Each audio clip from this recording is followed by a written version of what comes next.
Hi, I'm Alan Sagano. I'm the president of ADS Consulting Group, and thanks a lot for listening to these tips when using video conferencing.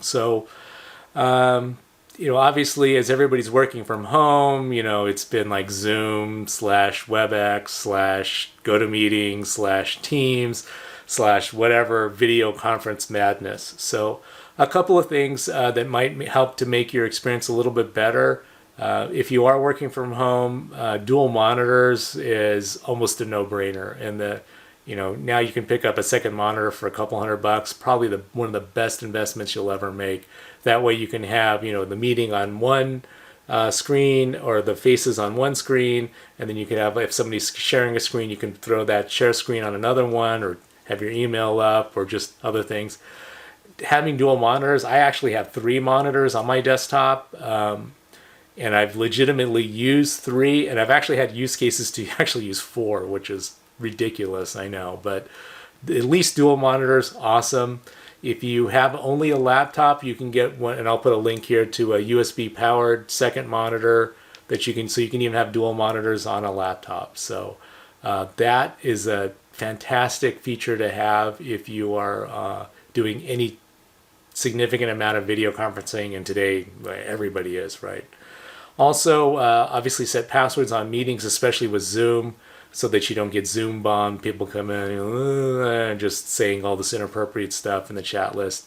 It's also for Zoom, right? You can let people in manually from the waiting room. Make sure you follow that best practice so somebody just doesn't come in and start Zoom bombing you. Mute yourself if you're not talking. Of course, you have to remember to unmute yourself when you are talking, but that cuts down on the background noise, and especially if some people can't hear, if you have something going on in the background, it just picks up additional audio and it's super irritating. Lately, I've been using the audio with the computer and I've had decent results. If your audio starts to break up, try disabling your audio on your computer and then call in on your phone.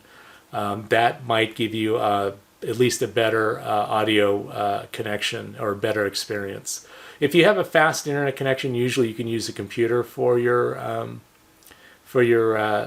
video conferencing. But if your audio is starting to break up, or you have a crappy internet connection or whatever, or your video starts breaking up, try dialing in on the phone. If you do that, of course, make sure you mute yourself on the computer side. Otherwise, you'll get a right there, really obnoxious feedback. So it's either or, not both, please. See, that happens like, okay, somebody killed their computer audio because you're on the phone. Don't do that. So that would be a workaround if your audio on your computer is not that great.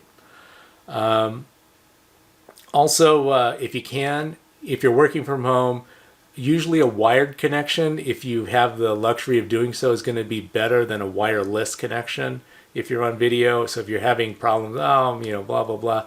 If you can, try to use a wired connection for your computer. It'll be more stable and have less variation usually.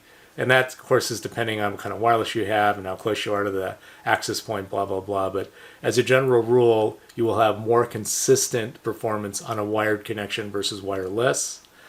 Also, this probably goes without saying, but of course, right, don't use high bandwidth applications while you're in the middle of a video conference. Like, hey, I'm going to just stream that awesome 8K Netflix video because I can. That's going to probably kill your web meeting, and that's just not a good thing to do. That can wait till after hours. Just don't do it in the middle of a video conference. If you're looking for a really good webcam, I would recommend the Logitech Brio. It's a little pricey. It's about $200. It is a true 4K webcam, but it looks really, really good. And it's stable, and the picture is super clear. If you are the person actually giving a lot of the talks, and I also speak and I'm an instructor, so I've been doing a lot more broadcasting on that. It really does pay to have a really good webcam, 4K webcam.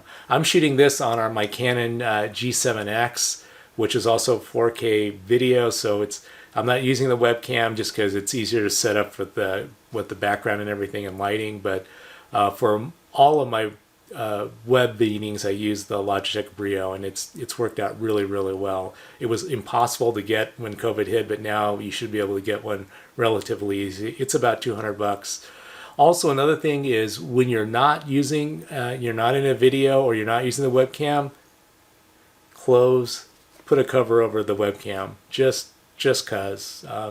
If your computer gets compromised, the hacker might be able to turn on your webcam and just do stuff. Just don't go there, right? Just like the Brio, for example, has a integrated cover. You just flip the cover and it's black. Of course, you have to make sure to flip it up when you're on a video, but anyway, just another thing to consider.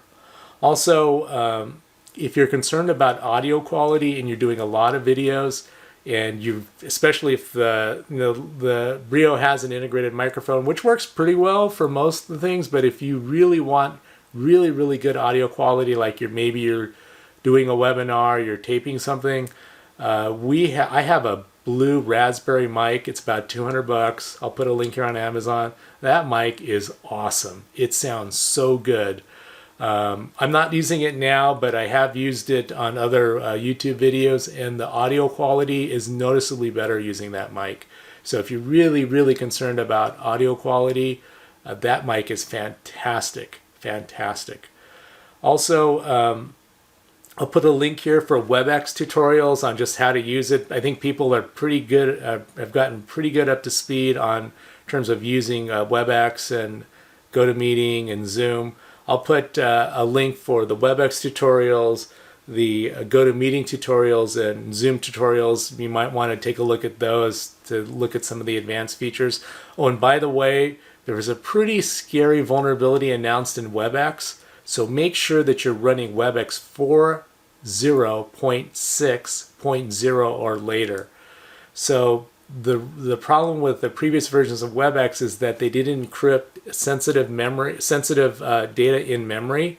So a hacker could basically scrape off that stuff in RAM and then do things like listen in on WebEx meetings or even past meetings, or impersonate the person where they stole the information from memory. Just not good. So if you are using WebEx, make sure you're running 4.0.6.0 or later. So that's kind of those tips for maybe a better video conferencing experience when you're working from home or people are working remotely. Please stay safe out there. Again, if you like this content, please hit that subscribe button. Thanks a lot for listening, and we'll talk to you soon.